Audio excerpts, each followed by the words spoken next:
Um mundo em que a população da maioria dos países encolhe. Veja aquela menina que veio aqui com 3 crianças. Aquela moça tem 25 anos de idade. Ela tem 3 filhos. Eu falei para ela, minha filha, a primeira coisa que você tem que fazer é parar de ter filho.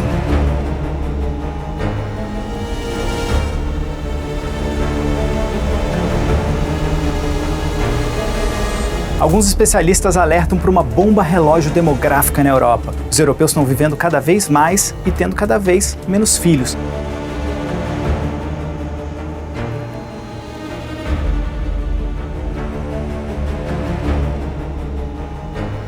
A França se tornou o primeiro país do mundo a incluir o direito ao aborto na Constituição. Moradores e turistas assistiam incrédulos à destruição de um dos maiores símbolos da história da França.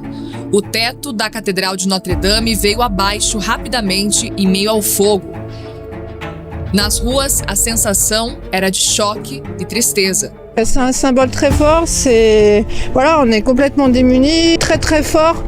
Pour moi, on a touché la France, c'est la France qui brûle. A população espanhola deve encolher de 46 para 23 milhões. Na Espanha, jovens de 16 a 18 anos agora podem realizar aborto sem consentimento dos pais. Se lembra quando o secretário da ONU, na época era o Ban Ki-moon, disse que a Europa precisaria de migrantes para resolver o déficit de mão de obra e manter o dinamismo da economia? Realmente a imigração pode ajudar.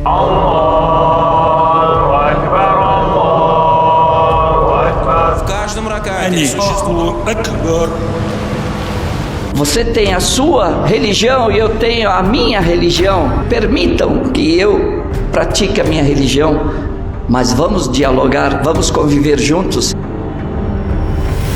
Questa scuola qua l'hanno occupata loro, non si fa più il presepe, noi siamo cristiani, non ci devono impedire di fare il Natale perché turbiamo la sensibilità di questi. La loro religione se la fanno in casa oppure vanno a farla al loro paese, perché non possono portare una cultura così degenerativa. Le Mashiach viendra que quand Edom, l'Europe, la chrétienté sera totalement tombée. Donc je vous pose la question, c'est une bonne nouvelle que l'islam envahisse l'Europe? C'est une excellente nouvelle, ça annonce la nuit de Mashiach. Excellente nouvelle. Surtout que l'islam, c'est le balai d'Israël, sachez-le. Alors que je vous qu'on fasse tout le travail et on voit Ishmael produire. Caros amigos do Centro Dom Bosco, sejam bem-vindos mais uma vez ao Chave Católica. Eu sou Luciano Pires e hoje os convido a tratarmos do tema: é possível recuperar a civilização ocidental?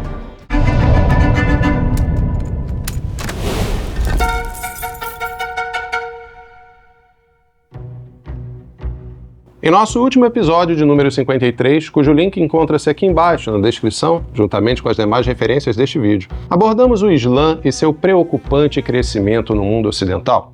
E se dissemos preocupante, é porque nos parece muito clara a gradual substituição do que se convencionou chamar civilização ocidental pela presença islâmica, especialmente na Europa, seja pela imigração direta, pelo crescimento orgânico das famílias já instaladas ou pela conversão de europeus à falsa religião maometana. Trata-se de um fenômeno geralmente celebrado pelas esquerdas políticas, que veem em tal crescimento mais uma vitória da diversidade sobre o suposto engessamento cultural determinado por séculos de hegemonia cristã, tomada como inimiga capital do processo revolucionário. Por outro lado, os setores ditos conservadores, à direita do espectro político, em geral manifestam uma firme intransigência em matéria migratória, como se a solução para um tal cerco demográfico do Ocidente se reduzisse fundamentalmente aos critérios de abertura ou fechamento de fronteiras.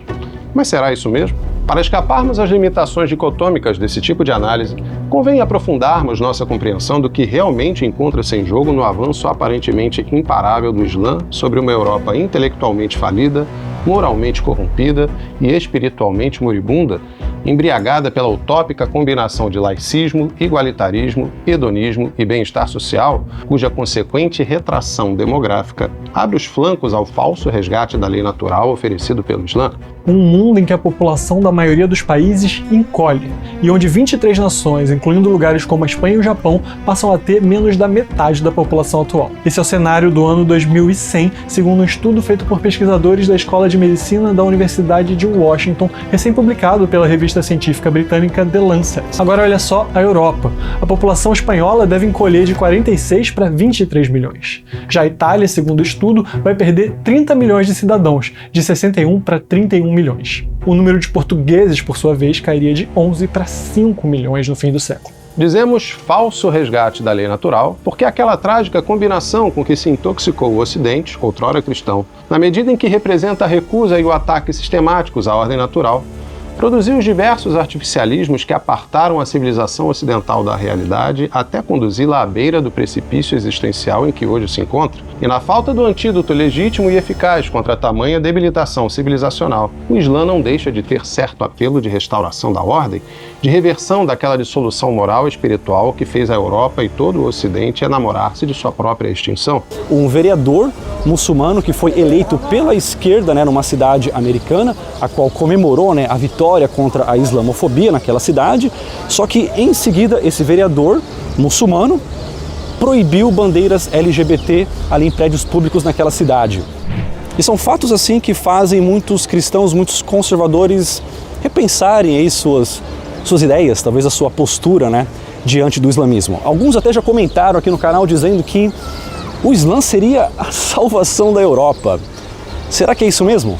Mas na medida em que seu ímpeto vital radica-se em erros teológicos e filosóficos, como vimos e ainda veremos, o Islã não pode empreender de fato uma reabilitação civilizacional. Pelo contrário, o vigor de suas convicções e o peso de suas prescrições filo-judaicas servem apenas à asfixia e ao sepultamento da verdadeira civilização. Le Mashiach viendra que quand Edom, l'Europe, la chrétienté sera totalement tombée. Donc je vous pose la question, c'est une bonne nouvelle que l'islam envahisse l'Europe? C'est une excellente nouvelle, ça annonce l'envie de Mashiach. Excellente nouvelle. Surtout, l'islam, c'est le balai d'Israël, sachez-le. C'est-à-dire que au lieu qu'on fasse tout le travail, e envoie Ishmael pour régler le problème. Como dizíamos, para escaparmos às limitações dicotômicas desse tipo de análise, devemos aprofundar nossa compreensão do que está realmente em jogo, e o fato é que o que hoje denomina-se Ocidente não passa de uma grotesca deformação da cristandade que lhe deu origem, aquele influxo divino que, ao longo da Idade Média, resgatou os povos das trevas do paganismo e da barbárie e os elevou à luminosidade do Evangelho e da caridade cristã. Ocorre que, após séculos de humanismo, protestantismo, iluminismo e liberalismo, a outrora brilhante e católica civilização ocidental, robusta contra os enganos que por milênios haviam mantido o homem na escravidão do pecado, viria a mergulhar novamente na ignorância das verdades naturais e divinas. Como já assinalamos em nosso episódio de número 37, sobre o modernismo, cujo link também encontra-se aqui embaixo na descrição, o padre argentino Álvaro Calderón, eminente teólogo da Fraternidade Sacerdotal São Pio X, assim resume o espírito moderno, pós-medieval, em sua obra A Candeia Debaixo do Alqueire. O espírito moderno é um espírito de retrocesso e apostasia. É o espírito da mulher de Lot, que se vira para olhar para trás, o dos murmuradores de Israel, que, tendo o maná, tinham saudade das cebolas do Egito. O homem moderno é o cão que volta a seu vômito. A modernidade não é propriamente um processo de decadência, se entendemos por decadência o processo de envelhecimento natural de qualquer organismo corruptível. O espírito moderno manifesta-se com clareza e força no século XIV, quando a cristandade acaba de alcançar o auge no século XIII e ninguém morre de velhice na plenitude da idade. O espírito moderno é a reação da carne às exigências da santidade. Assim é que, enredada pela demoníaca sedução de uma falsa liberdade, sob cuja inspiração pretendeu-se refundar as sociedades não mais nas famílias, mas nos indivíduos, o Ocidente baixou os olhos do céu para a terra, buscando refazer aqui o impossível paraíso perdido, abrindo mão da felicidade eterna em favor das satisfações efêmeras do mundo, impulsionadas pelo engenho humano. O resultado foi a ascensão da burguesia acima da nobreza e do clero, bem como um forte abalo na frutuosa união entre a Igreja e os Estados modernos, desenvolvidos ao longo dos séculos sob sua assistência maternal. De fato, assim se pronunciava em 1885 o Papa Leão XIII na encíclica Immortale Dei sobre a Constituição Cristã dos Estados, referindo-se à era pré-moderna. Tempo houve em que a filosofia do Evangelho governava os Estados. Nessa época, a influência da sabedoria cristã e a sua virtude divina penetravam as leis, as instituições, os costumes dos povos, todas as categorias e todas as relações da sociedade civil. Organizada assim, A sociedade civil deu frutos superiores a toda expectativa, frutos cuja memória subsiste e subsistirá, consignada como está em inúmeros documentos, que artifício algum dos adversários poderá corromper ou obscurecer. A explosão de produtividade desencadeada pelas revoluções financeira e industrial, ambas desenroladas na Inglaterra protestante dos séculos 17 e 18, destituíram o homem de seu quadro natural de desenvolvimento e aceleraram o passo da história de modo avassalador, como nos relata o autor francês Daniel Hobbes em sua obra História da Igreja de Cristo. A máquina a vapor, a bem dizer contemporânea da Declaração dos Direitos do Homem, preparou não menos que esta a mutação dos valores e princípios. Um dos fatos mais graves e menos notados é que o andamento do tempo mudou por completo, de modo estranho, dobrou o passo. É então que se torna verdadeiramente manifesta essa aceleração da história. Em poucos anos, aparece radicalmente modificado o equilíbrio das forças que conduzem o mundo, tendem a estabelecer-se novas relações entre as raças, entre as classes. Impõem-se usos que as gerações anteriores desconheciam, e esses usos vão transformar com a vida prática dos homens o sentido da própria vida. Em 1891, o mesmo Papa Leão XIII, na encíclica Rerum Novarum, sobre a condição dos operários, assinalava o temerário acúmulo dos sintomas sociais daquelas revoluções. O século passado destruiu, sem as substituir por coisa alguma, as corporações antigas, que eram para eles, homens das classes inferiores, uma proteção. Os princípios e o sentimento religioso desapareceram das leis e das instituições públicas e, assim, pouco a pouco, os trabalhadores, isolados e sem defesa, têm se visto, com o decorrer do tempo, entregues à mercê de senhores desumanos e à cobiça de uma concorrência desenfreada. A usura voraz veio agravar ainda mais o mal. A tudo isto deve acrescentar-se o monopólio do trabalho e dos papéis de crédito, que se tornaram o quinhão de um pequeno número de ricos e de opulentos, que impõem assim um jugo quase servil à imensa multidão dos proletários. Na mesma obra História da Igreja de Cristo, o autor Daniel Hobbes acrescenta ainda que os efeitos da escravidão do homem sob a máquina não se restringiam ao seu ambiente industrial de trabalho, senão que propagavam-se também por todas as instâncias da vida do operário, cuja visão de seu fim transcendente cedia pouco a pouco ao materialismo imanente, à medida que o apito da fábrica substituía o sino da igreja na determinação da finalidade e do ritmo de suas atividades. Era então grande o perigo de o homem passar a ser somente uma roda de um mecanismo gigante, útil apenas para fabricar e consumir. Em todos os países onde se desenvolvia a grande indústria moderna, preparavam-se sociedades gregárias, em que a família e os organismos intermediários da sociedade, como as corporações de ofício, já se encontravam fragilizados ou suprimidos pelo espírito liberal e individualista. Atento à vertiginosa preparação daquelas sociedades gregárias ao longo do século XIX, o mesmo Papa Leão XIII, ainda na encíclica Rerum Novarum,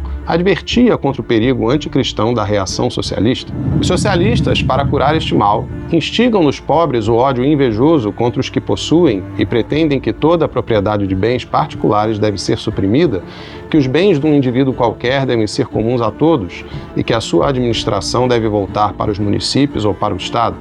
Mas além da injustiça do seu sistema, veem-se bem todas as suas funestas consequências, a perturbação em todas as classes da sociedade, uma odiosa e insuportável servidão para todos os cidadãos, porta aberta a todas as invejas, a todos os descontentamentos, a todas as discórdias. Enfim, em lugar dessa igualdade tão sonhada, a igualdade na nudez, na indigência e na miséria. Posteriormente, por ocasião dos 40 anos de aniversário da encíclica Rerum Novarum de Leão XIII, em 1931 o Papa Pio XI tocava num ponto importantíssimo para a nossa análise em sua encíclica 40º ano sobre a restauração e aperfeiçoamento da ordem social em conformidade com a lei evangélica. Sentimos-nos horrorizados ao pensar nos gravíssimos perigos a que estão expostos nas fábricas modernas os costumes dos operários, sobretudo jovens, e o pudor das mulheres e donzelas, ao lembrarmos-nos de que muitas vezes o sistema econômico odierno e, sobretudo, as más condições da habitação criam obstáculos à união e intimidade da vida de família, ao recordarmos os muitos e grandes impedimentos opostos à devida santificação dos domingos e festas de guarda, ao considerarmos, enfim, como diminuiu aquele sentimento verdadeiramente cristão com que até os rudes e ignorantes aspiravam aos bens superiores, para dar lugar à solicitude única de procurar tão somente por todos os meios o pão cotidiano. Deste modo, o trabalho corporal converte-se frequentemente em instrumento de perversão. Da oficina, só a matéria sai enobrecida. Os homens, ao contrário, corrompem-se e aviltam-se.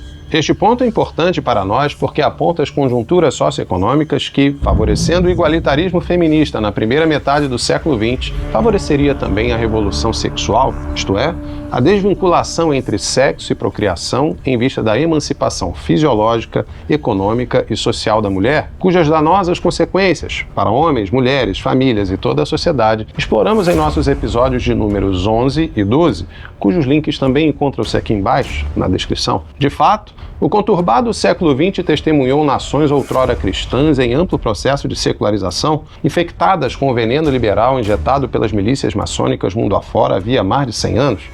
Não por acaso foi também um século marcado pela revolução dos costumes e por convulsões políticas e guerras de proporções nunca antes vistas, consequências naturais do avanço do processo revolucionário, cuja natureza intrinsecamente dissolvente desestabiliza as nações ao excitar-lhes uma dinâmica incessante de ações e reações políticas internas, cuja tendência ao socialismo e, no limite, à metástase comunista. Poucas foram as reações efetivamente contra-revolucionárias àquele estado de coisas, das quais se pode destacar a Guerra Civil Espanhola, ocorrida entre os anos de 1936 e 1939, autêntica cruzada dos espanhóis em defesa da ancestralidade católica de sua nação, contra as forças internacionais do liberalismo maçônico e do Leviatã comunista. O comunismo é um mal moderno que se propaga com tanta maior rapidez quanto mais débiles são os organismos com quienes se põe em contato. Desde fines del siglo XVIII no ha habido en nuestra nación ninguna rebelión ni con acto de traición contra la patria que no se fraguase en la sombra de las logias masónicas. Y en este sentido es para mí un deber no consentir que nadie, por sus apelos a lo occidental, ponga en peligro lo que para nosotros es más caro: el reinado de una fe, la existencia de una patria y la unidad política de una nación. Livrando ao mesmo tempo da rapinagem financista e da usurpação soviética, Francisco Franco resgatou a Espanha das garras republicanas revolucionárias para recolocá-la sob a tutela da Igreja e sua doutrina social, lavrada nas encíclicas Rerum Novarum e 40º Ano, que citamos há pouco, pelo que seria reconhecido e elogiado por 2 papas seguidos, Pío XI e Pío XII. El jefe del Estado renueva su solemne profesión de fe católica ante el cardenal arzobispo de Toledo y primado de las Españas.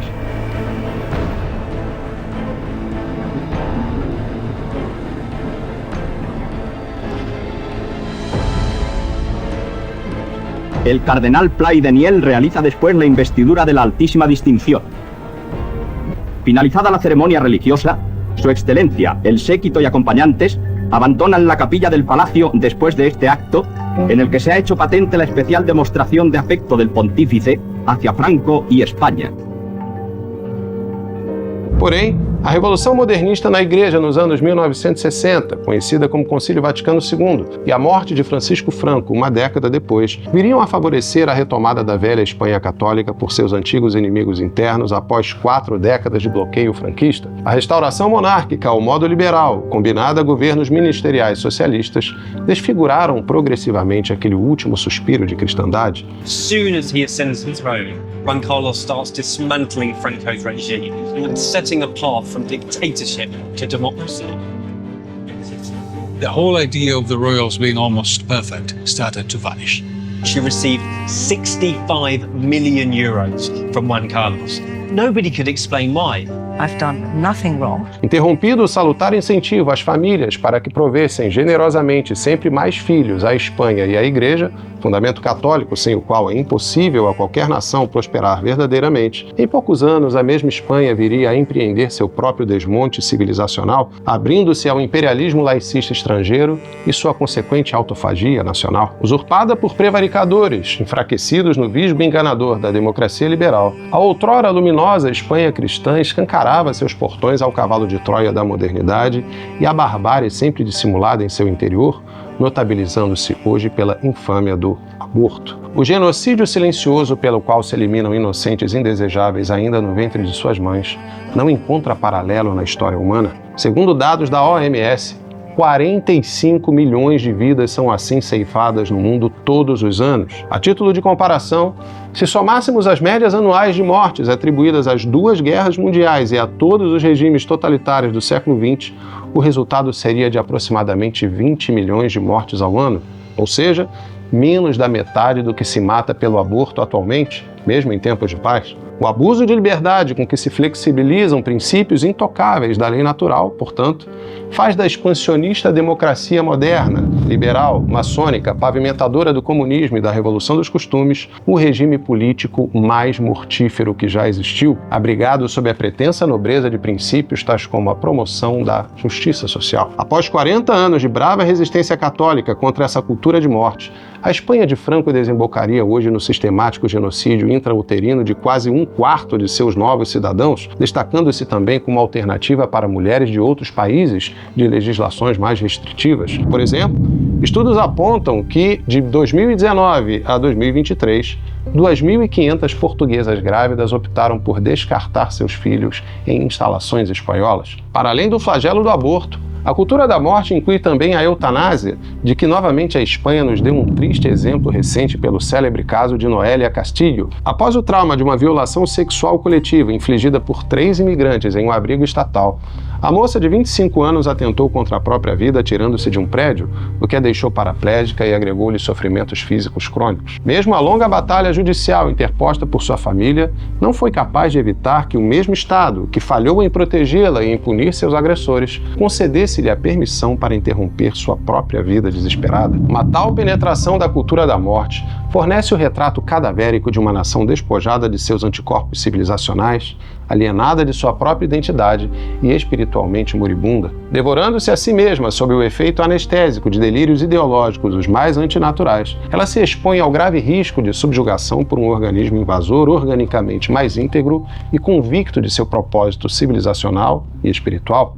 É aqui que entra o Islã. Ironia das ironias, a Espanha católica que expulsou os muçulmanos de seu território no século XV, reconquistando a Península Ibérica após quase 8 séculos de invasão e dominação anticristã, hoje encontra-se novamente ameaçada pelo jugo daquela falsa religião, embora não mais por meio de força militar. Ao fazer-se laica, secularizada e apóstata após o regime franquista, a Espanha moderna desprestigiou a família e os costumes tradicionais, favorecendo a roleta russa das paixões desenfreadas, a mentalidade contraceptiva, a prevalência do egoísmo contra o espírito de sacrifício, a desorientação da juventude, a dissolução social e o sacrifício de sangue das gerações futuras, como vimos. Obstinada em devorar seus próprios filhos, como ademais ocorre em toda a Europa, restará a Espanha ser devorada pelos filhos do Islã. De fato, segundo dados da Comissão Islâmica da Espanha, embora ainda minoritário, o islamismo é a religião que mais cresce na Espanha, tendo seu número de adeptos aumentado de 200 mil no início dos anos 1990 para 2,5 milhões atualmente, aproximadamente 5% da população. Em um artigo acadêmico de 2010 intitulado O Regresso do Islão, os muçulmanos em Espanha, a doutora em Ciência Política e Relações Internacionais Sandra Liliana Costa afirmava que a história da comunidade islâmica em Espanha começa a ser delineada na fase final do regime franquista, quando se começa a verificar um certo desanuviamento do clima social. O seu estabelecimento coincidiu com 2 dinâmicas importantes da sociedade espanhola: o abandono do seu caráter tradicional de país de emigração e a intensificação do êxodo das populações rurais para as cidades.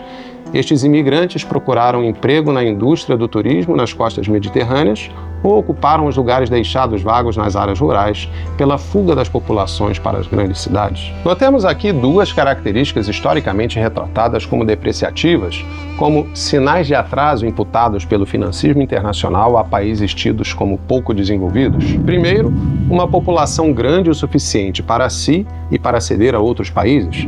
Segundo, uma expressiva ocupação rural. E se assim fomos educados pelo imperialismo econômico mundial, é porque seu propósito é minar a autonomia das nações e convertê-las em províncias econômicas, vassalas de uma casta sacerdotal e bancária. Para tanto, é necessário que os povos abandonem a lei natural e a lei divina, deixando-se guiar segundo os apelos da concupiscência. É necessário voltá-los contra a ordem sobrenatural que blinda as nações contra o dissolvente espírito liberal, o mesmo que, como vimos, torna o homem lobo de si mesmo quando este cai seduzido pelas conveniências imediatistas de uma cultura de morte. Daí o indiferentismo religioso, a secularização do Estado e das leis, o relativismo moral, a dessacralização do matrimônio, a liberalização sexual, as ideologias de gênero, etc. Enfim, daí toda a sabotagem à instituição da família, paulatinamente sistematizada pela democracia moderna, por cujos insidiosos sofismas o homem negocia sua racionalidade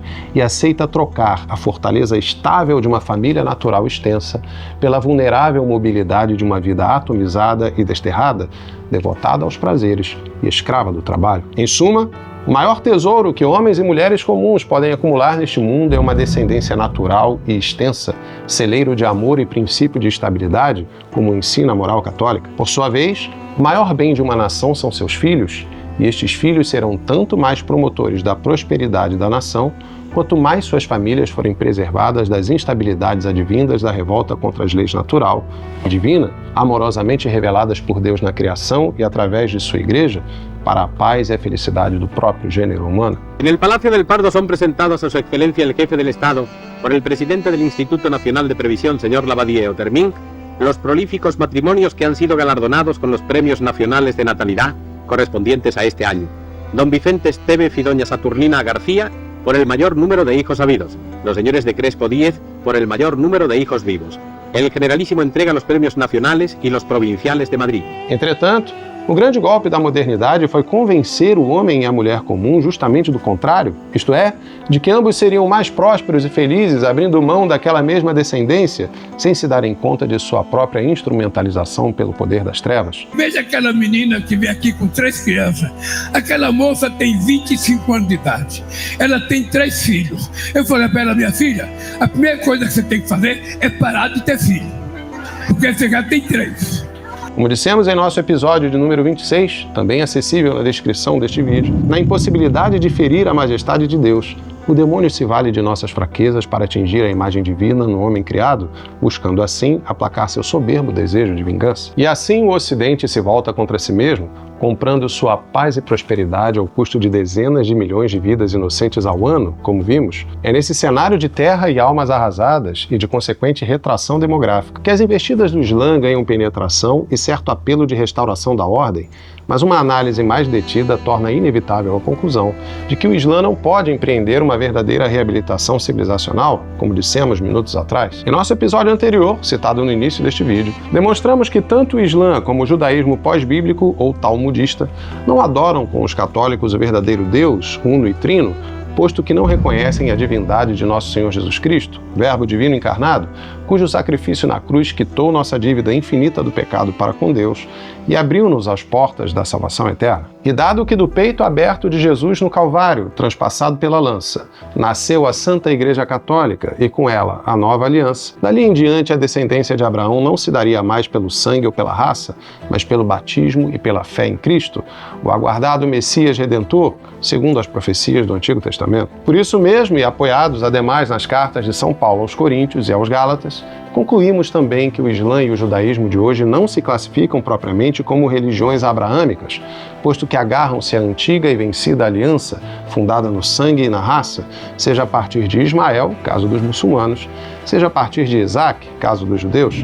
A Igreja Católica é, portanto, a única religião verdadeiramente abraâmica. Ainda no episódio 53, vimos também que Maomé nasceu em meio a uma sociedade tribal, politeísta e lasciva, marcada pela violência e pela incontinência sexual. Ao casar-se com Hadija, uma rica viúva judia mais velha, tomou contato com Waraka bin Naufa, parente próximo de Hadija e provável rabino, que reconheceu nas controversas revelações angélicas feitas a Maomé o mesmo espírito que falara a Moisés, mas grandemente discrepante do que nos é revelado por Cristo e seus apóstolos. A esse respeito, convém analisarmos a diferença entre a postura angélica segundo a revelação cristã e a islâmica. Por exemplo, assim se manifesta o arcanjo Gabriel a Maria na ocasião da Anunciação. Entrando, o anjo disse-lhe: Ave, cheia de graça, o Senhor é contigo. Perturbou-se ela com essas palavras e pôs-se a pensar no que significaria semelhante saudação. O anjo disse-lhe: Não temas, Maria, pois encontraste graça diante de Deus. Eis que conceberás e darás à luz um filho, e lhe porás o nome de Jesus. Notemos como o anjo de Deus acalma e esclarece Nossa Senhora diante daquele evento sobrenatural de grandiosíssima importância, em que se anunciava nada menos que a encarnação do Verbo Divino. O mesmo se daria nas comunicações angélicas a São José, chefe da Sagrada Família, como quando seu coração se inquietou com a notícia de que seria o pai adotivo de Jesus. José, filho de Davi, não temas receber Maria por esposa, pois o que nela foi concebido vem do Espírito Santo. Ela dará à luz um filho, a quem porás o nome de Jesus, porque ele salvará o seu povo de seus pecados. E ainda, décadas mais tarde, por ocasião da ressurreição de Jesus, quando as santas mulheres acorreram ao sepulcro e assustaram-se com o anjo do Senhor sentado à entrada, o anjo adiantou-se: não temais, sei que procurais Jesus, que foi crucificado. Não está aqui, ressuscitou, como disse. Vinde e vede o lugar em que ele repousou. Vemos assim que as aparições angélicas, embora impactantes, são sempre acompanhadas de pacificação e esclarecimento, com uma assinatura divina daquele amor sobrenatural do Criador pelas criaturas visitadas. Por outro lado, vejamos como se teria dado a primeira aparição angélica a Maomé na caverna de Hira, no ano de 610 d.C., segundo relatado por Aisha, a mais nova de suas muitas esposas contraídas após a morte de Hadija, de quem se diz que teria sido dada em casamento a Maomé aos 6 anos de idade e o consumado aos 9. Este relato encontra-se entre os hadiths, que são os registros narrativos dos ditos e ações de Maomé. O anjo aproximou-se dele e pediu-lhe que lesse. O profeta respondeu: não sabia ler. O profeta acrescentou: o anjo me pegou com força e me pressionou com tanta força que eu não pude mais suportar. Ele então me soltou e novamente me pediu para ler e eu respondi: eu não sabia ler. Então ele me pegou de novo e me pressionou uma segunda vez até que eu não pudesse mais suportar. Ele então me soltou e novamente me pediu para ler, mas novamente eu respondi: eu não sabia ler. Então ele me pegou pela terceira vez e me pressionou. Então o mensageiro de Alá voltou com a inspiração e o coração batendo forte. Temo que algo possa acontecer comigo. Notemos como a experiência angélica de Maomé teria sido marcada não por aquela caridosa pacificação e esclarecimento imediato, comum a todos os relatos evangélicos que há pouco visitamos, mas por uma estranha e violenta intimidação, como que a nortear as futuras campanhas militares que haveriam de expandir pela força e pela espada sua falsa religião pelo mundo, especialmente em territórios cristãos, para a conveniência e sob a assistência do ressentimento judaico contra a cristandade, como vimos também em nosso episódio anterior. Concedendo que tal aparição angélica tenha sido real, por óbvio o visitador não terá sido o anjo Gabriel, posto que tal descrição ajusta-se mais a um demônio. Com efeito, assim se refere Rubem Calderon Boucher em seu livro O Islã, uma ideologia religiosa, de 1993, um dos 6 volumes de nossa bem-sucedida campanha editorial sobre o Islã. O Alcorão parece destinado a despertar uma onda incontrolável de paixão que impulsiona a alma do crente para a conquista política e militar, em vez da busca pela contemplação mística. A disciplina imposta aos fiéis não visa a reforma ascética, exceto por aquelas impostas pela vida militar e pela exaltação da coragem diante da morte, sustentadas por uma visão da vida após a morte perfeitamente alinhada com as inclinações mais lascivas do erotismo. A salvação não é a obra da purificação espiritual, mas da obediência passiva aos líderes religiosos e políticos da comunidade islâmica. A Guerra Santa é o único sacramento que abre os portões do paraíso para o crente.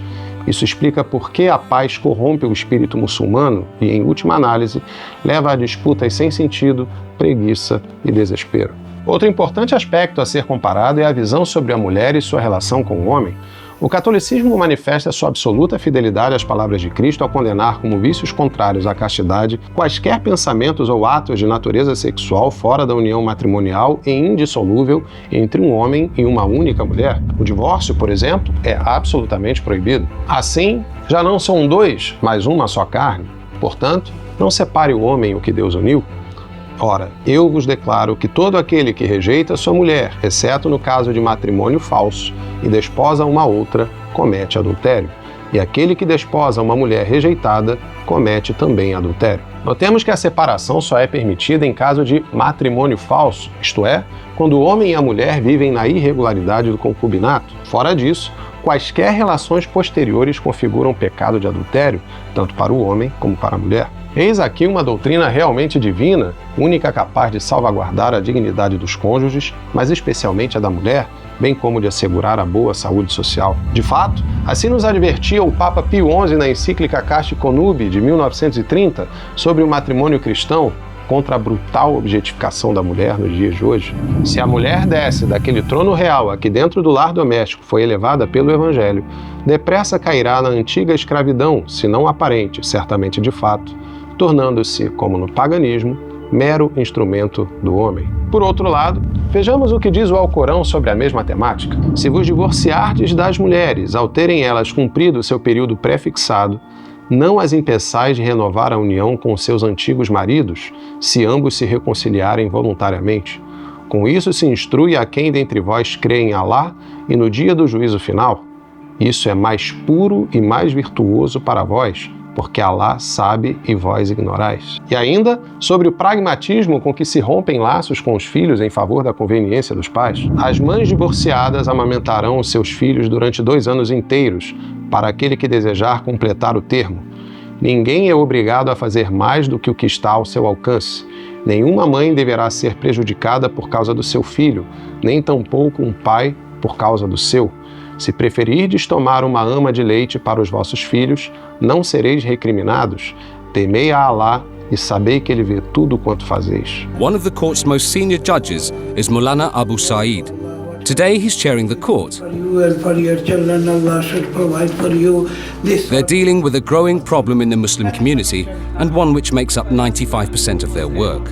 Divorce. We are not here to play with anybody's life. As British subjects, a civil decree is the only valid legal divorce available, but for most Muslims, a religious divorce is also essential. Além da bem conhecida poligamia islâmica, que permite ao homem contrair mais de uma esposa, notemos a permissão divina com que a mulher é tratada como parceira sexual intercambiável entre homens casados, bem como a negligência para com a estabilidade do ambiente familiar, tão necessária à boa formação dos filhos. Mais uma vez, fica clara a proximidade de filiação entre o Islã e o judaísmo e o afastamento de ambos em relação à integridade da moral católica. O mesmo Rubem Calderón Buxeu afirma mais adiante em sua já citada obra, referindo-se ao Islã. Podemos considerar que toda a sua estrutura conceitual é um retorno simplificado às formas mais arcaicas do judaísmo e ousamos afirmar que não há nenhuma novidade religiosa em sua teologia, nenhuma boa nova e, portanto, nenhuma profecia propriamente dita.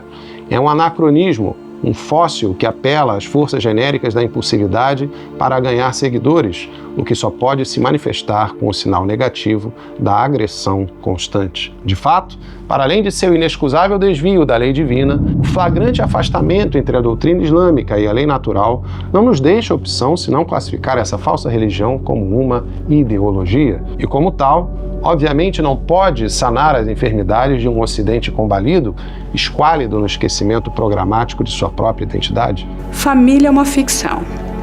E família cristã, aí é mais ficção ainda. Pelo contrário, sob a rígida caricatura rigorista de suas performances exteriores, oculta-se um caráter tão dissolvente como de outras ramificações revolucionárias, todas caudatárias em maior ou menor grau, do mesmo espírito intrinsecamente revolucionário e deicida do Sinédrio, que condenou à morte de cruz o Deus feito homem em nosso Senhor Jesus Cristo. É só pelo esclarecimento dessa genealogia revolucionária que podemos, enfim, compreender a habitual simpatia, aparentemente paradoxal, das esquerdas para com o Islã. Você acha que a luta anti-imperialista pode criar uma ponte entre o mundo islâmico e os grupos socialistas? Mas é claro, já criou.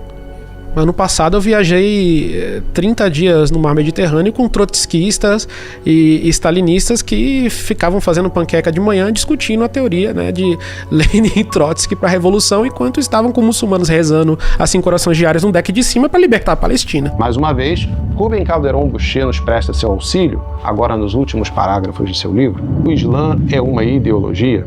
Utiliza a lei e os profetas, mas não para educar impulsos, e sim para lançá-los em direção a uma perspectiva de realização utópica para além da morte física. Renunciar à inteligência para favorecer um compromisso de natureza estritamente carnal com uma doutrina como o Islã é, na minha opinião, religiosamente absurdo, politicamente inútil, porque o Islã tem muito mais em comum com o marxismo do que com o cristianismo, e de uma perspectiva que se concentra na defesa do monoteísmo, uma estratégia inoportuna e confusa, fadada ao fracasso inevitável. Portanto, retomando a pergunta com que abrimos este vídeo, Se for da vontade de Deus que o Ocidente recobre a saúde civilizacional de outrora, antes do juízo final, tal não se dará senão pela rejeição do parasitismo ideológico e o retorno da velha Europa à casa de seu batismo. É só pela reversão de sua lamentável apostasia, pelo retorno à fé e à tradição católicas e pela restauração da família como base da sociedade, segundo a moral da mesma Igreja, que a paz poderá voltar a reinar entre os descendentes distantes,